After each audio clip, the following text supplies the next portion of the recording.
Hello everyone, I hope you all are doing well. Today I'm going to talk about something that's bothering a lot of people.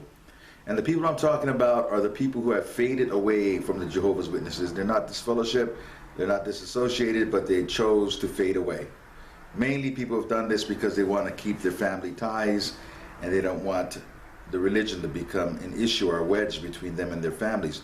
Well, what's happening is these people are being told, or the families are being told, to treat these people as if they're disfellowshipped. So as time goes on, there's no real distinction.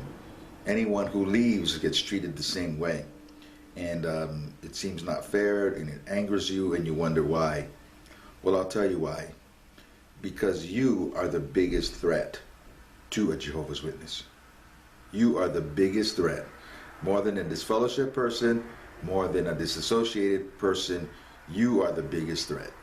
And that's why they're making this policy, even though it has nothing to do with being Bible-based. It's just something they feel they have to do. Well, let me explain to you why this is. Back in the day, when someone got disfellowship before the internet, that person was pretty much isolated, right? You could not touch the witnesses. So they would disfellowship you, and you just went away as far as they're concerned. You were just a apostate, devil person. Same with a disassociated person.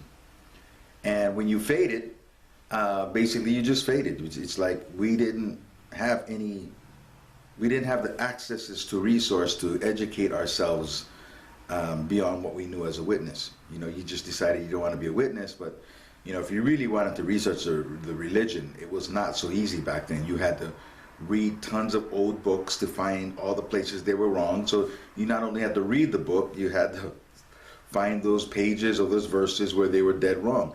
That takes a really studious person. So it didn't happen a lot. People just kind of went away. Well, now when somebody goes away, gets disfellowship, disassociates themselves or fades away, you keep reading because it's all really easy to access on the internet, right? So now you don't have to read books. You just type up a subject and you got pages of material. Their biggest threat is their own history. It's not lies, it's not the things that they told people. The biggest threat to them is exposure of their own history. The biggest threat to them is exposure of things that are even going on today, like the child molestation cases, all that stuff, which their members are instructed not to touch at all. Okay? So who has access to the members? The disfellowship people don't. They won't listen to you for a second. The disassociated people don't. They won't listen to you for a second, right? It's the people who faded, who family still talks to, where there's no hard line as to, association. Okay, so you're a faded witness reading stuff, right? Getting knowledge that you can't have access to when you're a witness at all, and then you bring this knowledge or this information to the witnesses. So you are the weak link. You are the weak link in the Jehovah's Witness organization. It's the faded people who are the biggest threat. You see, Jehovah's Witnesses live in a bubble, okay, and they protect that bubble. If someone who's not a witness comes with this information, true or not, it's very easy for them to push them away.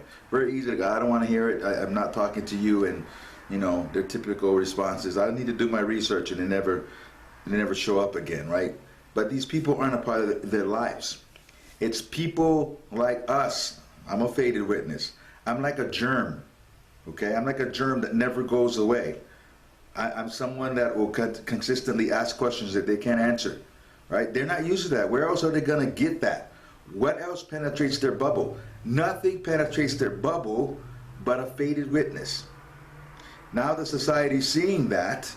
They have nothing scriptural to say, you can't talk to these people, so they're just going to lay that law down to protect themselves, because it's the faded witness that is the biggest threat. It's the faded witness that is the germ inside that sterile bubble of Jehovah's Witness beliefs. So if you're wondering why they're doing that, it's because you are the biggest threat. You are that thread. You are that link of communication of that, what's really going on that could penetrate that bubble. So look for them to get even more and more stern on that. Look for them to start doing witch hunts and trying to disfellowship you anyway, even though if you've been out for years. That'll probably happen soon. So I'm just trying to show you why that's happening. okay? Because you are the biggest threat.